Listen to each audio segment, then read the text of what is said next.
And ours took a journey that no parent ever assumes when you first hold that child in your arms. And so Drew wanted to say something about the nature of what we're going to talk about, right?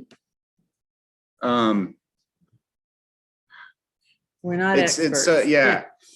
It's very hard for me to talk about this, because the whole time it digs up a lot of what we went through, and it's good emotions, but yeah. So what I wanted to just say is that we are not experts. I don't hold a master's degree or clinical psychology or a doctorate in this field. We are simply soldiers coming back from the warfield to share our experience, strength, and hope, in hopes that it starts a better conversation to you and your loved ones, maybe. We do not speak from any sort of expert field or anything. We are not counselors ourselves. That's just kind of the nature of it. So everything is very personal to our story. When Drew was born, he's the second of my children, and it was somewhat of a miracle that both he and I survived. And I won't go into all of that, but it was medically a very tense situation. And so we began our journey together based on a miracle. And sometimes when you're caught up in that journey, you don't recognize the elements of the miracle. But I was certainly grateful to all of those, particularly the doctors involved, that got us where we needed to be that day on April the 7th, 1983. And so we began a journey that was difficult at the beginning, but no less the miracle of every new parent. And when the second one comes along, you wonder, how am I going to love this child as much as I love the first one?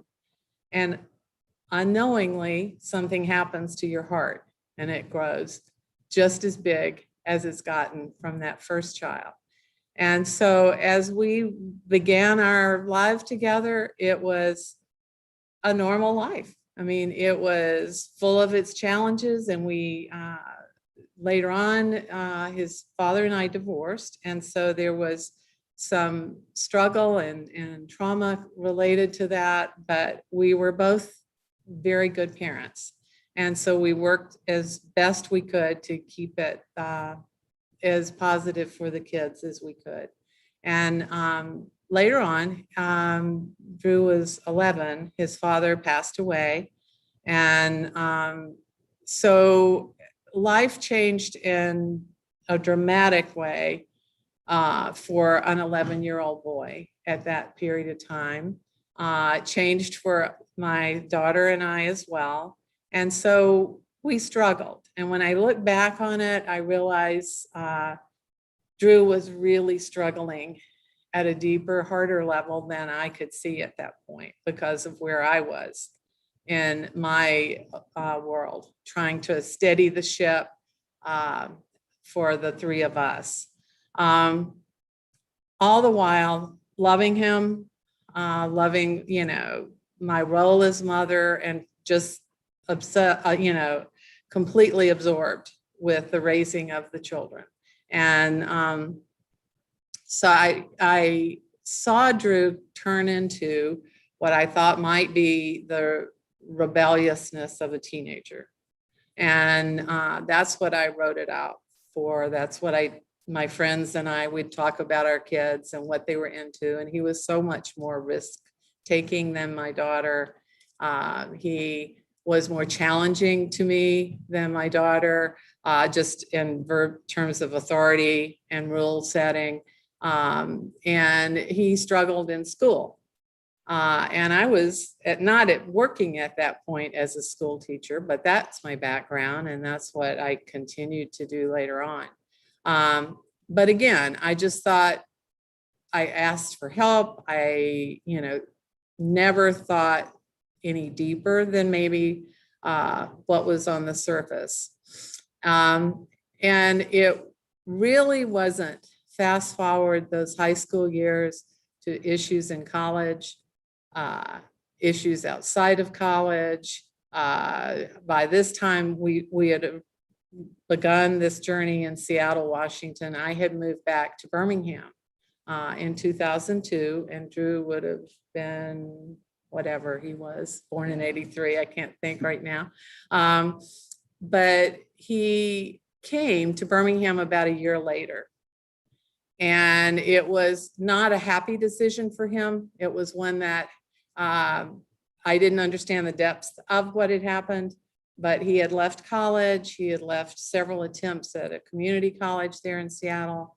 And I just thought, okay, he just needs this extra structure. This isn't going to work. So he's coming to Birmingham as a default, but at least he could be near mom. Little did I know that Drew's journey with addiction had already begun, and had begun much earlier than I was aware of. And it took another probably, I want to say maybe another 10 years before it had to come with a tearful phone call from my daughter, who lived in New York at that time, saying, Mom, Drew's addicted to heroin. And if we don't do something right now, or if you don't do something right now, he's going to die. And I remember it was 10:30 one night. It was a school night, had to get up the next morning and teach. And I was absolutely, she hung up and sobbing, I was sobbing, and I didn't know where to go at 10:30 at night. And I had to get up at 6 to go to teach a class of second graders. So I look now at that place. The reason that I'm here today with Drew, it's a pleasure. I mean, it's a joy. But I also hope that whatever I've been through in my innocence, in my naivete, in my unawareness, and what I've learned is going to help somebody reach somebody to think about their situation and know that other people can get through it, and there are people to help you along the way. But that love of a mother can be tested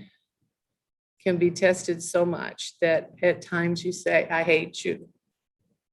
At times you feel in your heart, as I did, I can't be near him. I never want to see him again. And it's not just in a moment of anger. It's in, how can I move away? How can I get away from this monster? This isn't the child that I raised.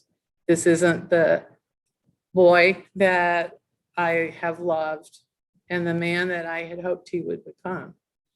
And Drew's going to tell you a little bit more about that. But as a mother, you just can't imagine that you would ever feel that way. And yet I did. And I remember it.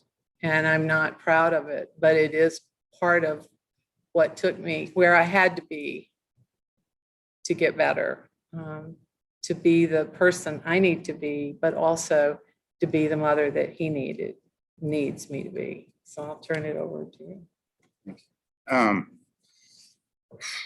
So the reason we're able to speak today is because I'm not a heroin addict anymore. Okay. It's something that I did for an extended period of time. It didn't start with heroin. It started with behaviors, and it started with seeking acceptance and all these things that a young teenage boy will go through early in high school. Not too much worried. I think we're all aware here, kind of the progression of the drugs, so I'm not really going to focus on that. But one thing that is very important to my story, I guess, is the progression of the disease.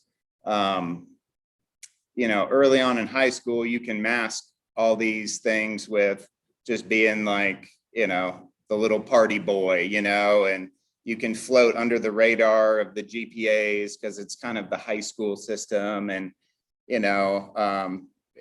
can hide under things of being seen as just rebellion. These are the rebellion years. So you kind of use that to your advantage. As we moved forward past the rebellion years, now the kids that were just rebellion or rebellious, now they're in college and actually, interested in school and following a degree, where I was still trying to just do that to float under the radar. At this time, I was still just considered, a normal partier, drinking, smoking weed, which was what was all around me. It wasn't seen as necessarily terrible. It was totally normal. There were very functioning alcoholics, drug addicts around me, 19, 20-year-olds that are still getting A's in advanced level chemistry classes and stuff like this. And none of us really had a lot of money loss or legal problems. So it was just, it was innocent at the moment. And we kind of liked, pushing that innocence. But as it progressed, eventually I tried opiates. And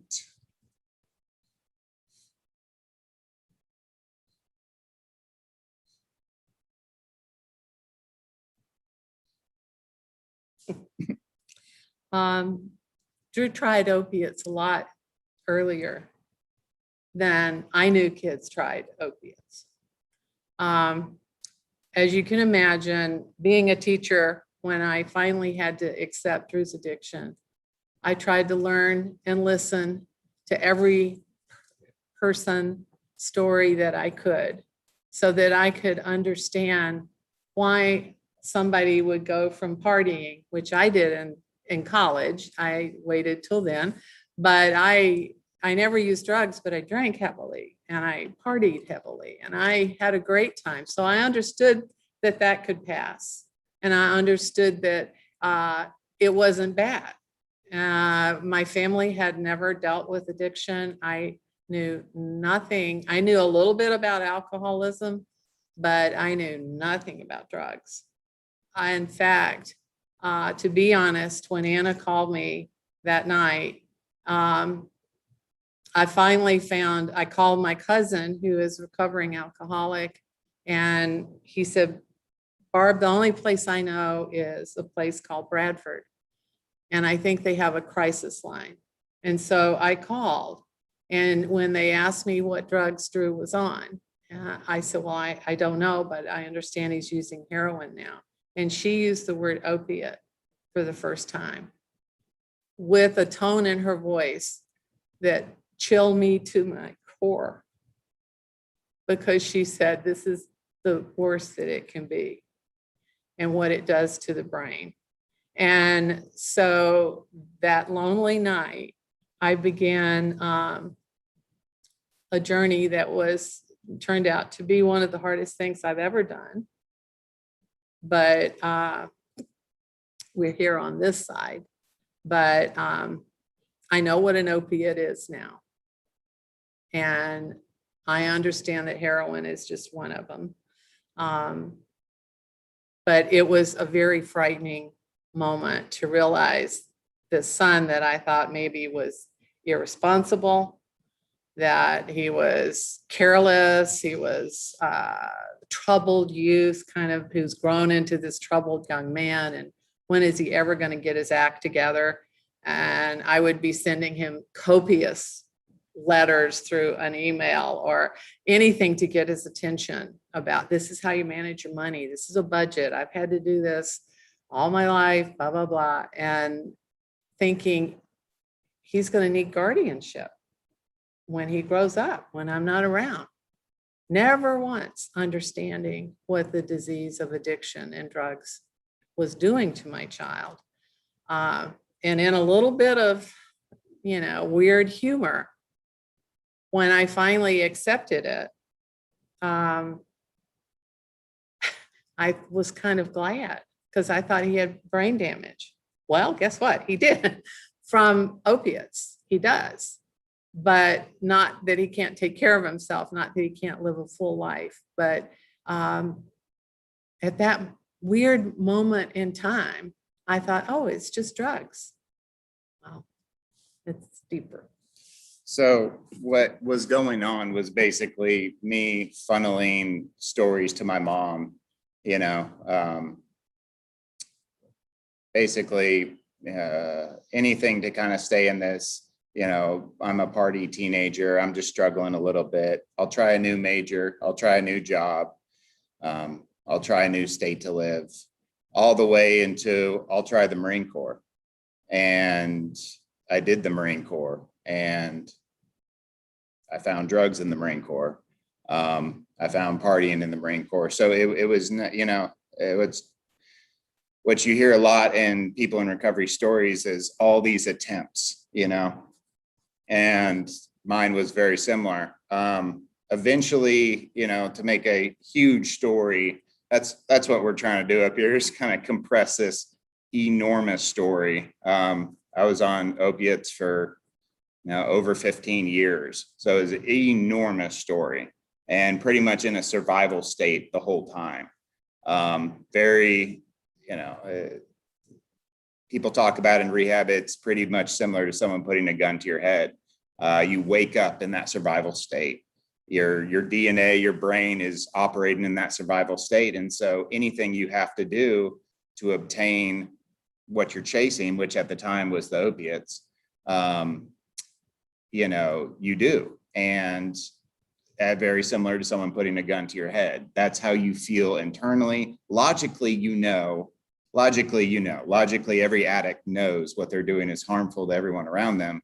But inside, physically, you are very pushed, extremely.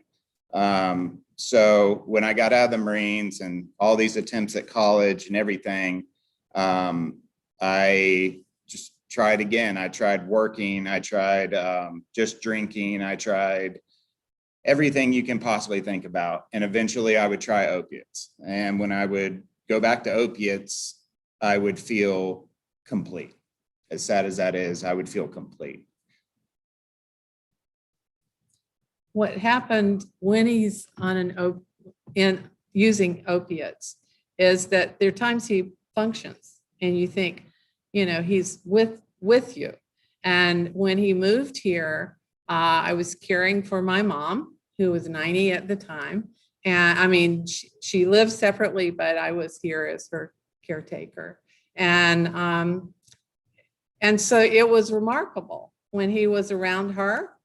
You know, he never could do any wrong around her, for sure. But when he was around her, it was like it was normal. And there was just this lifting of this heavy heart.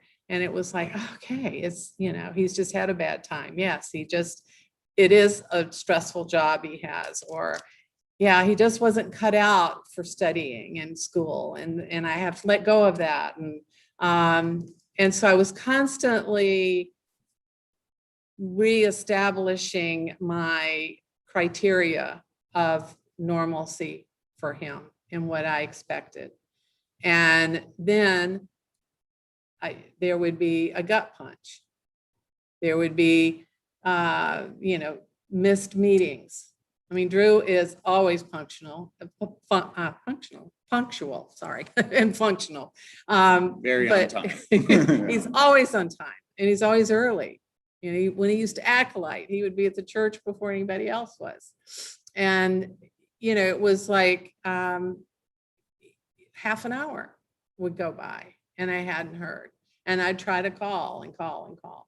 And, you know, no response. And then there would be this quick, oh, Mom, hey, something's come up. I'm not going to be able to make it. I'm so sorry. I'll be there tomorrow. Well, I learned to forget about tomorrow. And so my anger grew at him, and my great disappointment turned into anger and judgment. And, you know, it's like, I don't know how this happened, but I raised a loser. I completely failed. I don't know what happened. I can't get through to him. And I must add, at this point in time, I was in a uncomfortable place about being here in Birmingham. I had loved living in Seattle. And so I was going through a difficult time of my readjustment, even though I had grown up here.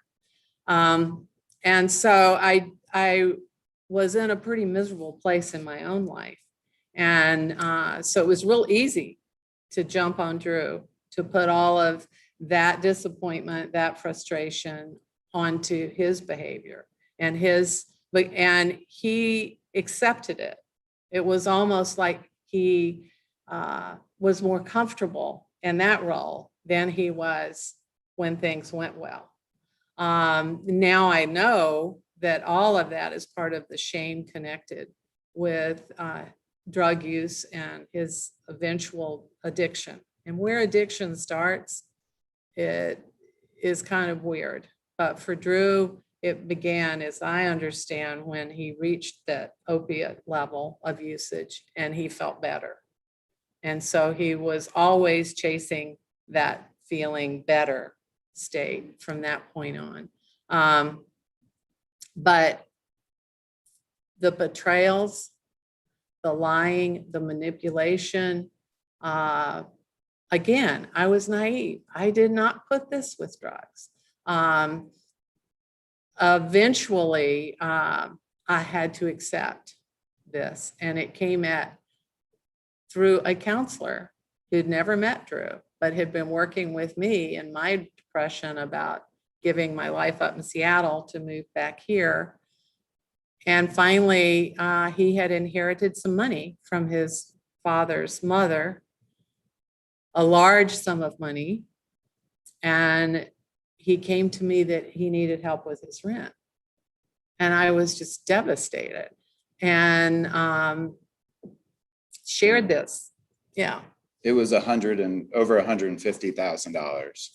And it was at the height of my addiction back in Birmingham. So I'm out of the Marines and now I'm trying to play good little military guy, just kind of still finding my way. But I was full on into opiates here in Birmingham.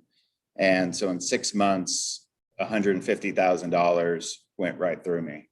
And, you know, you're not thinking right and everything's a lie, everything's a manipulation. And so you have stacks of them in your head that you're trying to line up. And what did I say to her last time, this and that, and you lose connection. So me coming and saying, oh, Mom, you know, I need a little help with rent. I totally forgot, oh, she's probably knows that I just got $150,000. Like it seemed totally normal to me, but it was a big red flag for her. Just to kind of speed things up a little bit, I know we're short on time. I eventually had to go to rehab, and there were kind of multiple rehabs leading up to a major rehab. And the reason is you don't really know what you're doing when you go to rehab. You ask your friends and family, you ask counselors for their suggestions, but usually it's never a one and done type situation, which is unfortunate because rehab's very expensive. We were fortunate to have some help from the family for my first one. And I was able to see enough success and enough separation from this survival state that I saw sober people that looked like me and talked like me, that were appealing. And I saw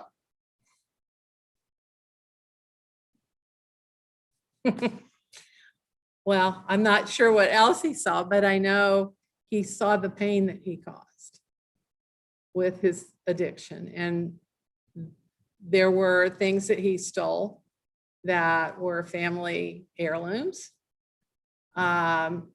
pieces of jewelry who my sister, who's gone, had given my daughter, painful things that this loving, caring son of mine would have never considered. And so at my deepest time, through the help of a counselor who said to me, you realize Drew's on drugs, don't you? That he's using drugs. These are all behaviors that happen with addiction. And my disbelief and once I stepped into some of the parent support groups, which were wonderful for me, I began to get some awareness of my blindness to all this. And with the help of Al-Anon and some other support groups for parents, and a wonderful counselor for my mental health, I realized that the only way that I was going to survive was to separate from Drew and emotionally. Now, this is the same mother who almost died giving birth to this child. So our bonds are very strong. And I'm going to switch into the hope thing. When I felt a shift in what I had to do was when I had to accept that Drew was dead. My Drew that I had raised was dead. And literally he could die at any minute with the drug that he was using. But I had to let go of him as if he was gone. And after realizing that that is real grief, and somehow I have to live with that, and I have to figure out what to do with who's here, this person that I still want to have a relationship with, this person who pulls me in the deepest of ways, but he is no longer that son. And when that happened, it was a big shift in me. And I could begin to see through education and help with others guiding me, I could see that that wasn't Drew. And as he experienced recovery for short periods of time, I saw the glimpses of Drew. I remember us driving home from that first rehab experience, and Drew had written me a letter, and we were both crying in the car as he was reading it to me. And I had this glimpse, this hope that he still lived. And yet I had to, when he relapsed and it all came up again, I had to go through another grieving until I realized that it wasn't Drew in the addiction. It was the addiction driving Drew, and that Drew could exist separately from that addiction. And it was in recovery. So as our journeys started to, and they were choppy, like I said, is very rare that it's someone goes to rehab and comes back perfect. It's a very continual work. And luckily, like I said, they see something bright enough that they kind of want to chase in other people, or start to get mended just enough where they, pursue more help with counseling and support groups and whatnot. But our relationship just kind of was in a new spot. And my mom did her own recovery. And through that,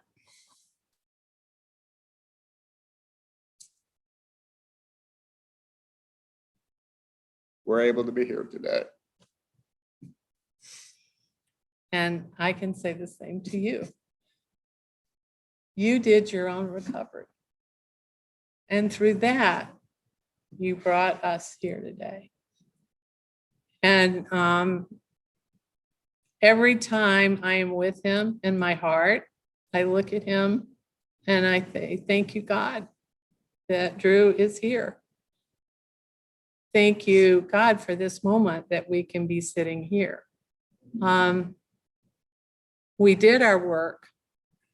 And as we were talking and preparing for this, Drew said, yeah, we were like we had to do it separately.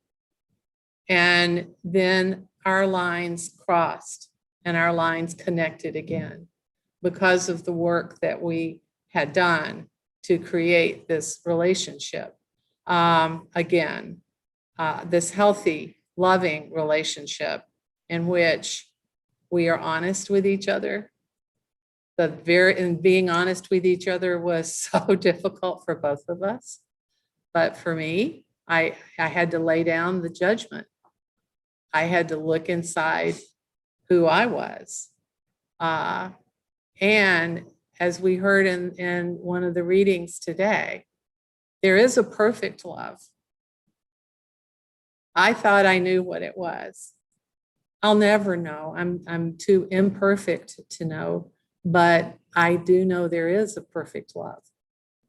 And that perfect love surrounded us and allowed us to do the work, to come back together as mother and child, which is such a sacred relationship. And it couldn't have happened without, I believe, the people that God sent to be in our lives, to help us who are still in our lives, to guide us. But I know that there's something that happens when a miracle happens.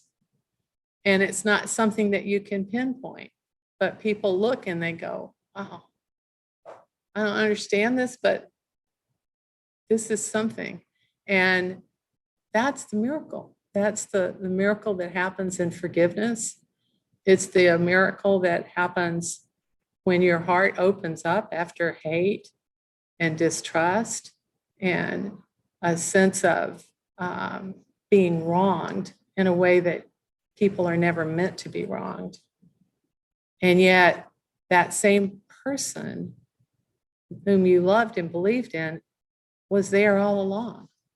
And so I feel like when my spiritual help, who I believe is God, opened up my heart to really look at what was happening inside for Drew,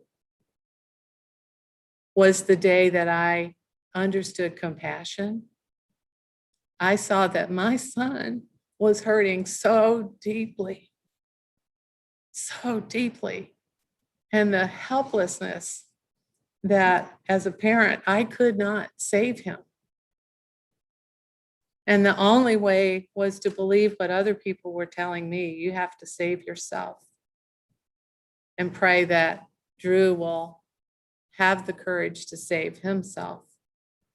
And so words like hope and courage and compassion were words that I started feeling, not intellectually understanding, but truly feeling. And when I felt compassion for his pain, and I realized that his relapse was not weakness on his part, it was a disease that had overtaken him, just like the disease of overeating takes me in a simplified manner. But for him, he had so much of a fight. And if I could love him and support him in that fight, then that's what loving is. It doesn't have to be, he doesn't have to fight the way I would fight or have the battle that I have, but that I can respect and love his struggle with his battle is the best way that I can show him that I love him. And I think when I learned that, I could give and support Drew with the love and the encouragement that he needed to make his journey. Because quite frankly, yes, I would have survived. Quite frankly, Drew might have gotten where he is today too. Well, he would have, because he could have, but that we recognized in each other the struggle, and we began to respect the pain that had been caused with all this, and respect the amount of courage and work and persistence that it was going to take to create a better relationship. That's the miracle. You know, things are great now. I know we're emotional, but things couldn't be better. My life is a 180 from what it was. I do have a career now. I am back in school on my own accord. And I can talk about these things because I'm not in there anymore. And I've been talking about them for years. It's just a little harder when my mom's sitting right next to me. But you know, that is restoration. You know, that is, if we would have chose at all how this would have gone,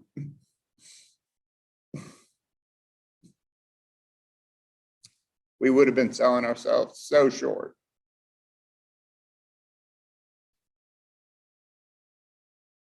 And it is a true walk with God. Day in, day out. It's way better on paper now. Looks amazing on paper. But it is, it's been a true journey. So. Yes, sir. Yes, sir. Were your Marine Corps years worthwhile, not worthwhile, or Absolutely worthwhile.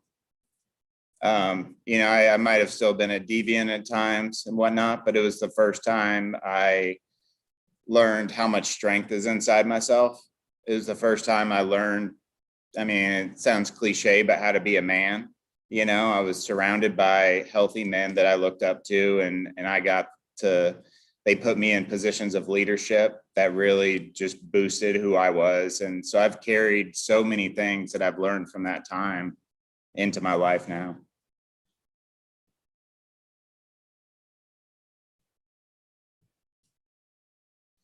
producing films now? Is that right? Yes, sir. Yeah. So I had gone to all these rehabs, and I'd started to go to these sober living environments. Some people call them halfway houses. Now they're a little brushed up and they're very expensive. And now they're called sober living environments. But it's a lot of young men getting sober in apartments. And during that time, I needed a hobby. They kept saying, "Who are you now? You know, find a hobby." And so all I had ever really been interested in was film. And on my father's side, there is a history of filmmakers. So I decided to make a film about addiction and recovery, and just go right for the heart. And through that process, I created a first film. It got attention, and I became a director. From there, I jumped head on into the film world and worked my way up, working on television and film series that were in Birmingham or around the South, to the point where I started my own production company. And that first documentary was really tough because it was basically what we just said. It was very tough for me to edit and very tough for me to put out. But once it was out, it was freeing. So I've only touched the addiction topic one other time. But yes, yeah, I'm very much in the film world now. Yes. The one big rehab. Is there something, was that about timing? Was there something about that particular place you went? Yes, it was timing. It wasn't his first, well, the first one was probably the hardest and biggest. And I thought it was fixed, but it wasn't. And, but that was the drive home where we were, if that's what you were thinking. There was the other rehab that he went to, and that was here locally. The first one was out of state. And it was a very different approach to rehab. It was very honest and straightforward. It wasn't pushy and resort-like. So the first one, I won't say names, but the first one was in Destin, and you pay a lot of money. Insurance doesn't cover private. And we had paddle boards and private chefs, and it was beautiful. And I got a tan, and I went to the gym, and I came out like, okay, that's it, but I got high the next day. And there was a couple other rehabs, but then the big one was just a no thrills 12-step base. They had been doing it for 20 years, and they just have heard every line under the sun. And there's just, it's cut and dry. There's no squirming left or right. It wasn't strict per se, but it was just, here's how we've been doing it. We're doing it for 20 years. You're going to come in, you're going to get a sponsor, you're going to go to meetings, you're going to do the halfway house afterwards. And you're going to do continued recovery. This is for the rest of your life. It wasn't just this like kind of sun blast in Florida. Of course, she didn't know this, and we didn't know this. It was just, we had to learn it. And I ended up going to that rehab twice and seeing the most success to this day because of that rehab. And I just wanted, I don't know where we are on time, but I want to add this funny story to the first film, which is called Recovering Hope. As Drew said, he was a beginner filmmaker, and so he was learning from two other students who had gone to film school, and they were just guiding him through this. And they said, hey, here's how you do editing, how you do transcribing of dialogue. So you do it by hand. So you listen over and over and over to the interview, and you do it by hand. Well, there are ways to make it faster now, but at that point, this is why I say it was there was divine intervention all along. Drew had to listen to my interview, which was 4 hours long. Those of you who know me know I can tell a story. And he had to listen to 4 hours of my pain over and over and over. Probably 100 hours. And write it. So that film, which I don't spend 4 hours in, but that film was this gift that most parents don't get from their sons, is he really had to hear my pain. And that changed for both of us, our deep relationship. And when I understood that he understood my pain and he compassionately felt it, I couldn't stop, all of a sudden hope and growth and belief, this is possible. The impossible became possible. I think we're about there on time, Yeah. but thank y'all very much. Thank you very much.